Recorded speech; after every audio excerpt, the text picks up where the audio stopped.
certains pensent qu'en ayant désigné ce président de dire que le Congo est inscrit dans les pays qui ont reconnu l'alternance démocratique, c'est une grave.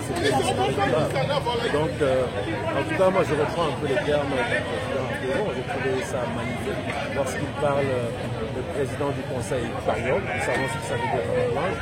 Lorsqu'il parle du président de la République blanc, ça montre, ça illustre parfaitement ce simulacre de démocratie qu'on a voulu nous vendre et que nous n'acceptons pas et que le peuple n'accepte pas. De toute façon, vous l'avez vu, il n'y avait aucune ferveur populaire autour de ce qui s'est passé hier. Les gens ne se sont pas sentis concernés du tout. Alors qu'à contrario, on a vu ce qui s'est passé au Gabon, où un peuple gabonais était en ferveur autour de son président, légitimement élu, démocratiquement élu. C'est comme ça qu'un peuple peut travailler pour développer la nation. Au Gabon, on a vu 16 chefs d'État africains faire le déplacement, parce que c'est quelque chose de bien qui s'est fait dans ce pays.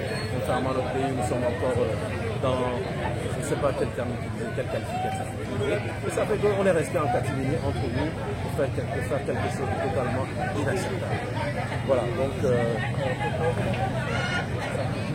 vous savez, d'abord, nous disons que nous ne sommes pas dans une course de vitesse. Il faut s'inscrire dans une lutte qui va être longue. Ça prendra le temps qu'il faut. Et ne pas penser que parce qu'hier on a fait un semblant d'investiture que la lutte s'arrête. Non, nous on n'a jamais été dans ce scénario. Nous savions que ça allait être long. Il fallait prendre le temps de travailler l'esprit des citoyens, prendre le temps de remobiliser parce que nous savons que nos bandes sont de très loin. Il y a eu tellement de faits qui ont conduit à la démobilisation que il faut en être conscient.